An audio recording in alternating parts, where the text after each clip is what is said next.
And in today's video we'll be covering the major junctions around the course, just giving you some reassurance on how the course marking works and how simple it is to follow. Here we are at the base camp, start finish line, just behind me there. Okay, let's go, let's get around the course. So here we are at the first major junction of the 21-kilometer loop.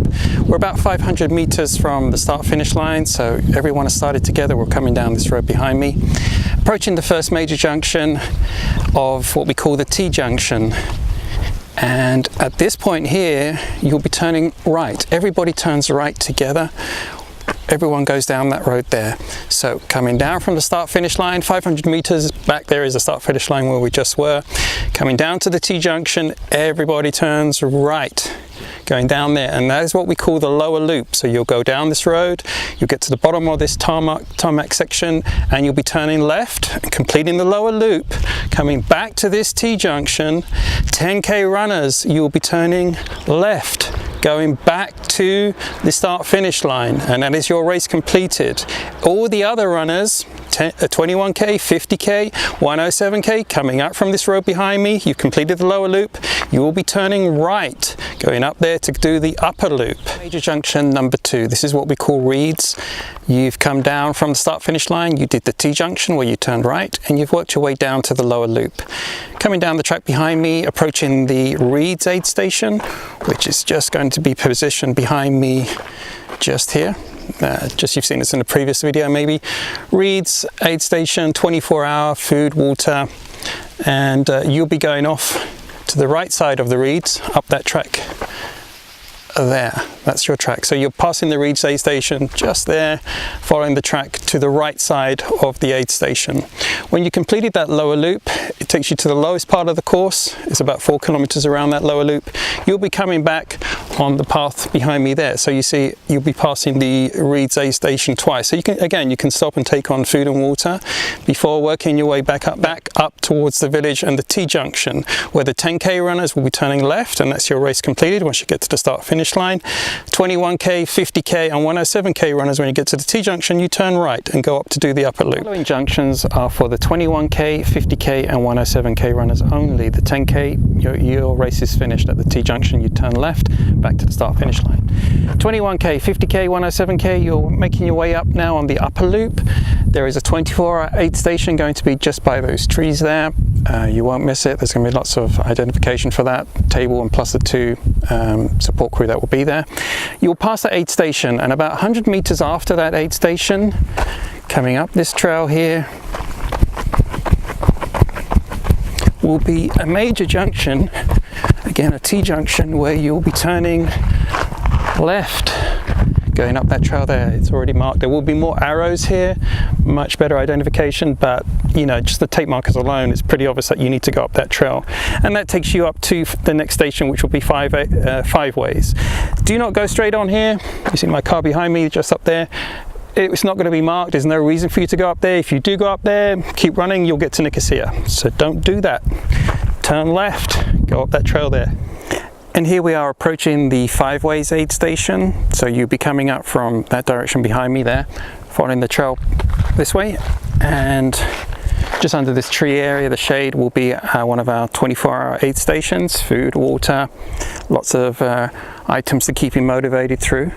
And so as you approach the aid station, you'll take on some food and water, and you must turn right here. So it's down this path here. This then takes you down a very steep hill, switchbacks, before you head up to the highest part of the course, which is the Church of Ceneda.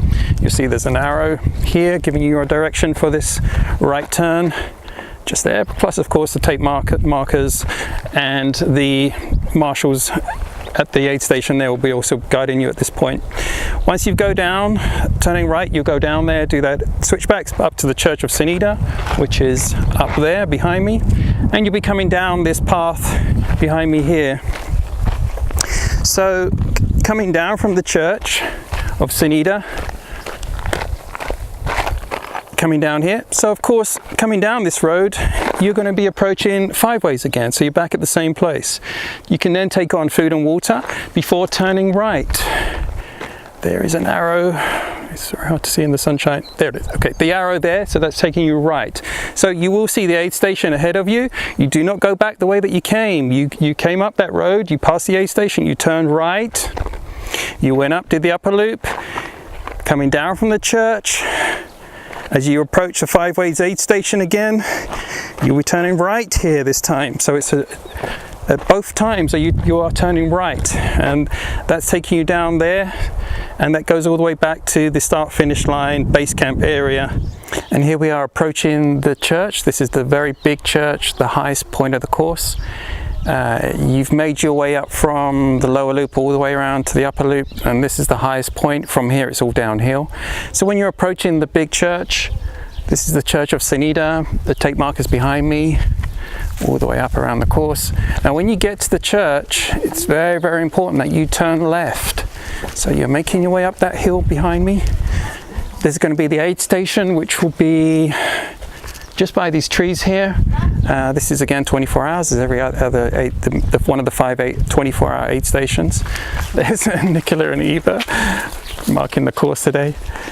And you see the direction they're going? That's where you will be going, turning left at the church. So you're going around this magnificent, beautiful church of Senida. Once you get here, going down this, around the church. So it's down that path there, very important. So approaching, coming up from the pathway, your base main aid station will be there. You're going to turn left, going down around the church. Very, very important that you do not go through the village. You do not want to go that way. That's going to be disqualification for you, so don't do that. And I just show you down here, down this route here one more time. I think I covered this in another video, but just a view that you're going to get when you come down here. Very, very steep descent from down here. You see the red and white markers that Eva and Nicola are putting on. And once you get to this view, it's really, really incredible because you are at the highest point of the course. And I want to just point out to you this trail here, because you do need to be careful with this one. It is very, very steep, extremely steep downhill here. I mean, it's kind of an uncontrollable downhill. So, you know, if you're trying to run this flat out to get a good time in the 21k, then just please be very careful down here because it is quite loose. Once you've made your way down from the church, we're about 500 meters from the very, very steep descent from coming down from the church. You're going to approach your next junction, which is this T-junction, which is going from a dirt trail to tarmac, as you'll see here. When you get to this T-junction, which you see behind me, you got to turn left here. There is the camera can get that CU with the arrow on the ground there, and so you'll be going down that hill down there, and that's taking you back to 5 ways. So when you get to the T-junction, make sure you turn left. There will be arrows here, there will be lots and lots of tape. This hasn't been marked yet, we're still finishing marking today, but lots and lots of red and white tape, as there is everywhere on the course, but especially at the T-junctions and major junctions where there is an option of going another way, and that would be, of course, the wrong way, which would have no markings at all. So don't go up there. The short videos are just kind of like another backup to the whole sequence of how we've been marshalling and marking the course. These are not meant to be the be-all and end-all of your race directions. These are just supplementary videos that I'm trying to do as we head towards race day. Don't worry, on race day it's all very simple. We'll be doing the pre-race safety talk on Friday as well. It's another video with all kinds of information about how the course works.